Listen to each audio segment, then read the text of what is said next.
So if you found this video, you are probably thinking about moving to the most amazing place on the planet, Pensacola, Florida. It's literally probably one of the prettiest places out there. It ranks, I think we were like number 3 in the state at Fort Pickens. That beach is whoo! And if you're thinking about buying real estate here on the Gulf Coast, especially here in Pensacola, Florida, Pensacola Beach, as a local YouTuber and real estate agent, I can help you figure this journey out. Because there's a lot of things you need to know about buying on Pensacola Beach, and I decided to make a video about it. And this video is going to be the things you better know before you buy a house on Pensacola Beach.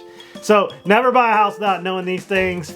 They are the top things that can make you make a bad decision or a good decision. So let's talk about them in this video. I'm gonna go over, I made a list, and I'm gonna try to cover them in as depth as I can in a 15-minute video. So let's get right to it. All right, so the first thing you need to know is that Pensacola Beach is quite seasonal, okay?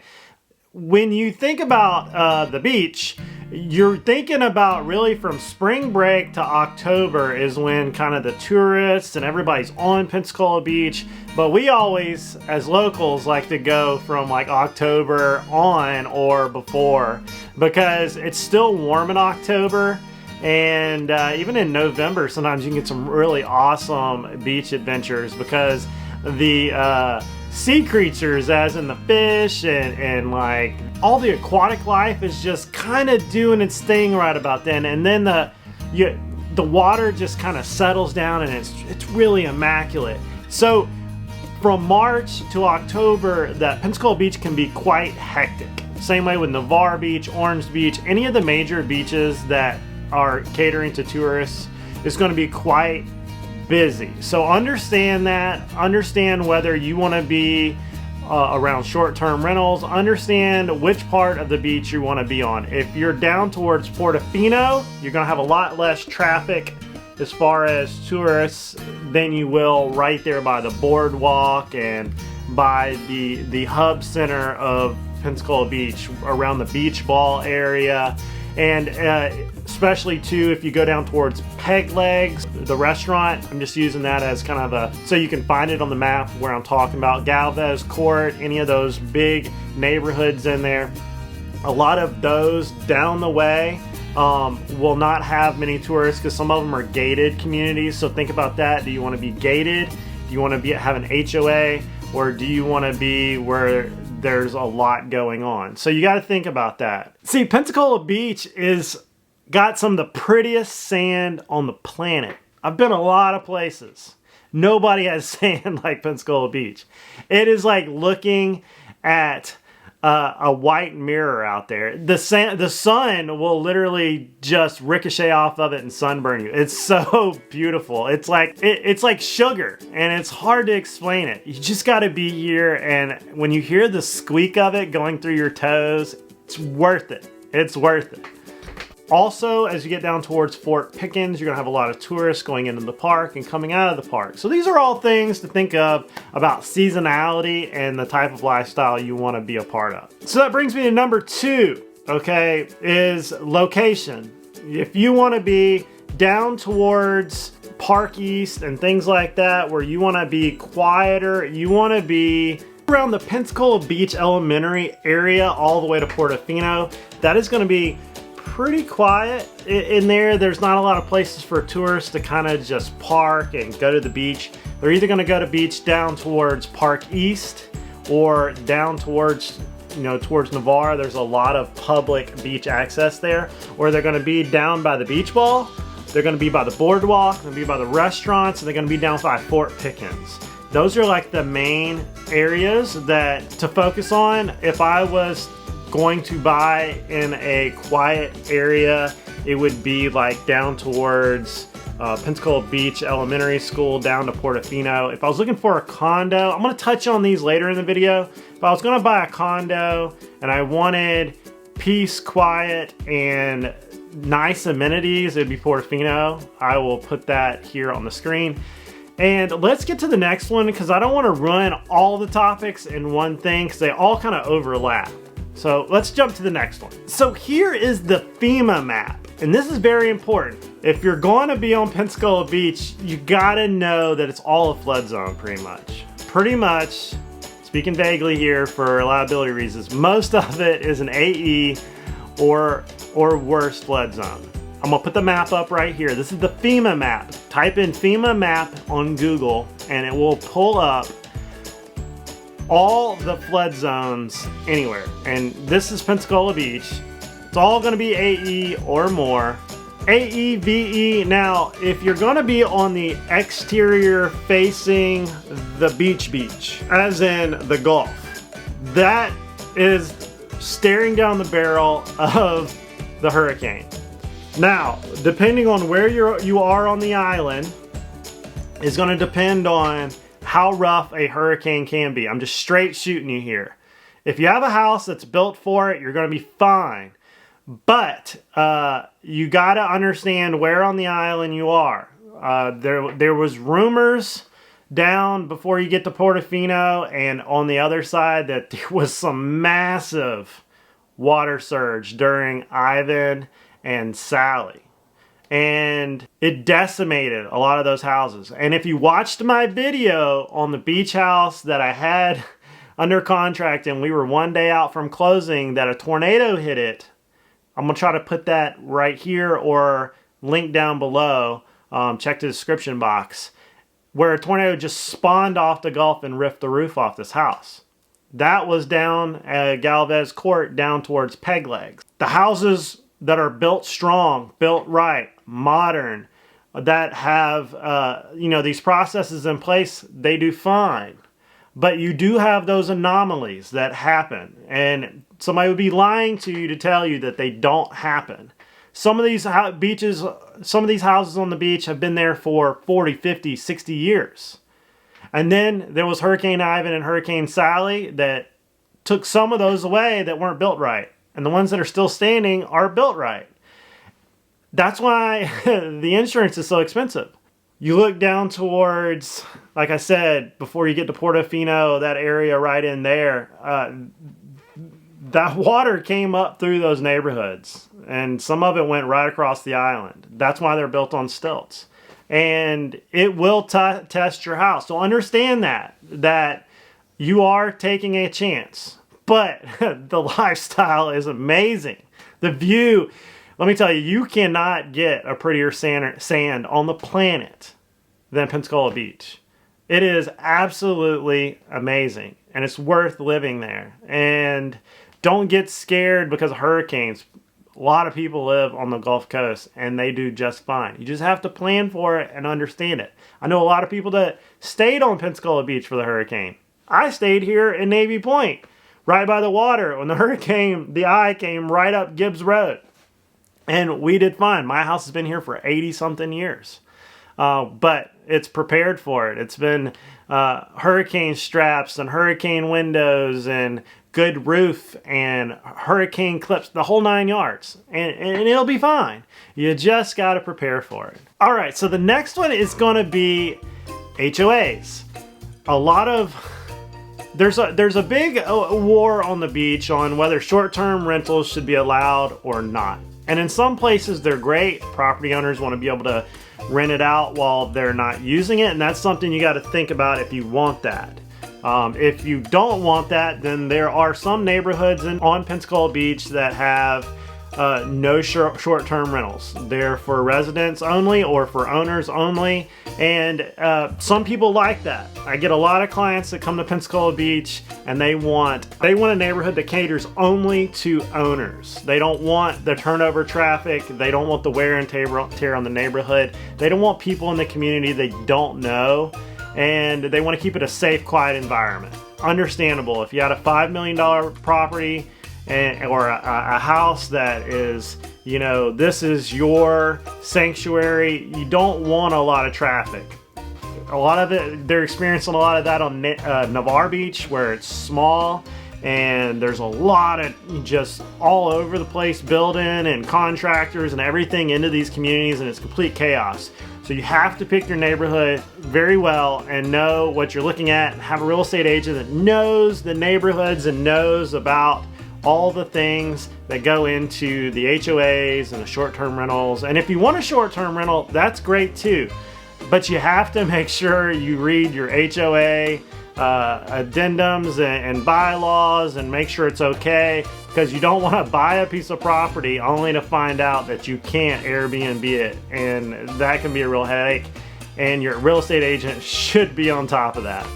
Okay, so the next one, let's talk about the age of the house. Look, everything on Pensacola Beach is going to boil down to insurance. Insurance, insurance, insurance. And though I am not an insurance agent, I happen to be a real estate agent that shops for insurance all the time. And I'm going to tell you the synopsis of this. The older houses on Pensacola Beach, the ones that were built in the 70s, 80s, 90s, if they're still standing, before 2000, they're going to have a lot of wear and tear on them. Some of them have been touched by seawater. Some of them been touched by the great sea spray. And the others were just not fortified to really be insurable. So if they have older roofs, if they don't have enough hurricane straps, if the bottom of the house was touched by the seawater, a lot of the nails and hurricane straps and everything underneath the house are going to be rusted. Sometimes the electrical stuff can be completely whoa, okay? And that goes over to air conditioning units, okay? A lot of those air conditioning units are not going to last 10, 15 years. They're going to last 5. And they're going to look like Skeletor. They're going to look like they waited in the Gulf of Mexico because the sea spray is just going to destroy them. Especially if they're on the outside facing the Gulf or on the outside facing the sound side. That sea spray just happens to get on them and they will rust very fast. All the lines and electrical and everything that is outside is going to degrade fast. So whatever the maintenance is on a house that you normally think about, on the beach it's going to be times 2, times 3. And depending on the age of the house, some of it's going to have to be upgraded.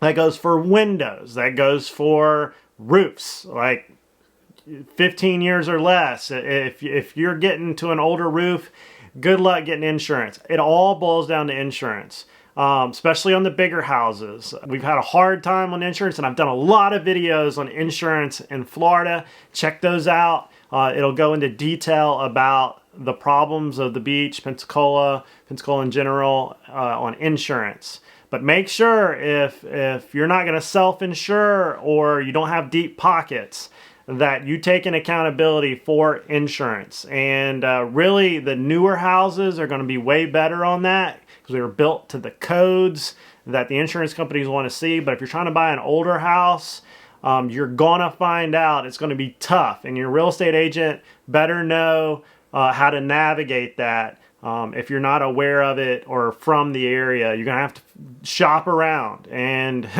don't be shocked when it's $30,000 or $40,000 on some of these properties. So pick and choose your property well.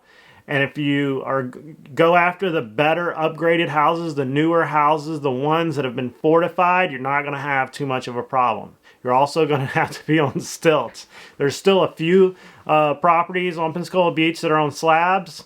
And those bad boys have been through it all. But they were for a different generation, where you just kind of hose the floor out and put the beach chair back in the living room and hang the TV and you're back in business, surfer style. I've always wanted one of those houses because they have been through all of it. They're cinder block houses and there's not a lot to destroy. They were built right. But moving on to the next one. Okay, 4 points in inspections.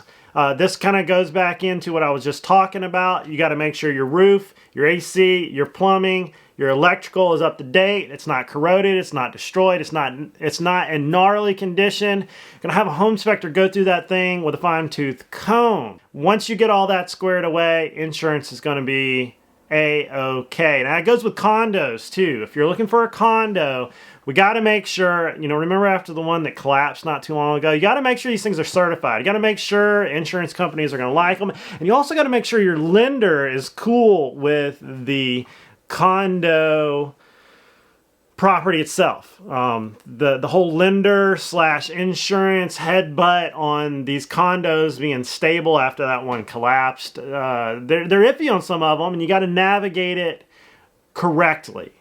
you got to have a real estate agent that understands which ones are good, which ones aren't. And some people just deal with the beach condos. That is a specialty. And I've navigated enough now to realize that it's a whole different world. That's why some real estate agents just do certain types of properties, certain areas, and that's their bread and butter. They don't venture out up north. They stay right there because there's a lot to know about these things, and every neighborhood was a different stage of build with a different builder, the different codes, and a different era. Hope this makes sense. Okay, so the next one I want to talk about, if you're buying a house, don't buy one without an elevator, unless you like stairs. Okay, so here's why I say that. The ones with elevators tend to have better resale, okay? First question you get when you list a house on Pensacola, Navarre Beach, even Orange Beach, they're going to say, does it have an elevator or is it equipped for an elevator? Because as you get older, going up and down those stairs gets to be an issue. And a lot of people want to have an elevator, especially the newer, more expensive. Let's say $1.5 million, $2 million up, they're going to want an elevator. Especially when you're moving furniture in and out, washer, dryers, things like that. You don't want to go up the stairs with a giant couch system. Okay, you want the ability to go up and down an elevator. Most of them are equipped. Some of them don't work. You need to make sure it works. Some home inspectors will not touch an elevator. You're going to have to get an elevator inspection, and they're expensive to work on. And also, they're an insurance question because people tend to fall down them. I actually was in a deal with a house where somebody had fallen down it, and it was no bueno. So, just know about elevators. Do a little research on elevators and make sure your real estate agent understands about elevators. All right, so next, let's talk about water accessibility. You may think because you're living on the beach, you're going to be able to be by the water. Not necessarily. There are certain parts of the beach, especially Navarre Beach, that you can be landlocked. You could have a $1 million+ property, $1 million property, $2 million property, and not be able to get to the water. On some places, they have completely bought the rim of the water, and you got to go to a public access because it's private property. You got to go to a public access to get to the water. Or if your HOA has created a boardwalk or whatever ability to get to the water, or boat slips if you're on the sound side, like you got to make sure you have water accessibility. If that's what you want, unless you want an interior property that you're fine with getting in the car or the golf cart and going to the public access or the dog park.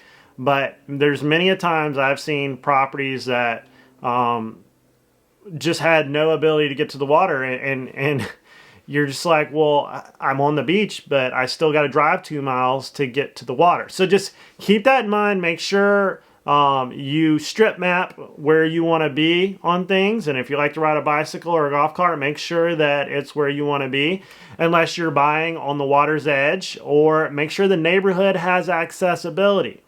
Also, during the summer, people start parking all over the place, and you might not be able to get to the water where you thought you were going to get to the water because it's just covered with cars. People get stuck in the sand. There's actually people driving up and down the road charging $20 to pull people out of the sand. So just think about it. People are going to be everywhere, and if you don't want people to be everywhere, then pick a neighborhood that's gated or further away. I want to touch on something right here without being an attorney and explaining this in that type of way. As a real estate agent, you know that Santa Rosa Island Authority, really from Pensacola Beach, as you come over the bridge-ish, to Navarre Beach-ish, the island is what's called a leasehold property. And you need to do a little research on that. Make sure your real estate agent understands that, and make sure your lender knows that, because if they don't, they'll goof up your mortgage. Not a lender, I'm just saying it will happen. If you're using a lender from the other side of the country and they don't understand leaseholds, you don't technically own it, but you own it. You're leasing it for 99 years. You got to make sure the leasehold and the time period is correct, and you're going to have to do some title searching and calling the Santa Rosa Island Authority and people like that to make sure everything lines up straight when you go to buy it. Make sure your lender's good to go with it. Make sure, you know, if you're going to do any large modifications to the property, you need to understand leasehold. You can buy it, you can mortgage it, just you own it, but it's like a 99-year lease. It's a very dynamic thing to explain in like under 30 seconds on a YouTube video, but just understand that there's a leasehold and that you can navigate it. You just gotta be educated, or have a real estate agent that's educated and your lender that's educated, everybody that knows how leasehold operates. It's really hard for a real estate agent from not here to navigate that. We're used to it because we do it all the time. But I hope that explains that. I love Pensacola Beach. Why? Because it doesn't have really the surface area to have like an Emerald Grand like Destin has, that just makes Pensacola Beach too crowded. It's great to go walking, go to the restaurants and the boardwalk and ride the trolley and go fishing and see all the great things. There's a dog park and you're over the bridge. So for most of the year, besides tourist season, it's real quiet, real chill, very, very, very like retiree friendly. Yeah, I will say this though, you can get bored on the beach when it's not, like if you're a young person, when it's not season, because everybody goes to Pensacola Beach, or everybody goes back to Pensacola, so like all the restaurants downtown, all the bars downtown, everybody that works on the beach goes and works downtown Pensacola when it's not tourist season. So the beach gets really quiet. I've had some of the most amazing adventures with my kayak on Pensacola Beach, just right there at the pier. There's a great fishing pier. They have, you know, a Christmas parade, a Mardi Gras parade. They have the 5K runs, the 10K runs, the double bridge run. They have all these great things going on. You've got the Blue Angels during the mid-July, or I think it's July. But you got the whole Blue Angels going on. It's amazing, amazing, amazing. And it's what you make it, just like anything. And I hope this answers your questions on Pensacola Beach. I think I've ran on for 20 minutes. If you got any questions, email down below. If you're looking to buy or sell a property on Pensacola Beach, anywhere really on the Gulf Coast, Alabama too, I'm also a licensed agent. Email me down below and I can help you with that. And I'll see you guys on the next video. Check my other videos out on pros and cons living in Pensacola, pros and cons living in Destin, pros and cons living in Orange Beach, or just my vlogs. And I'll see you guys later.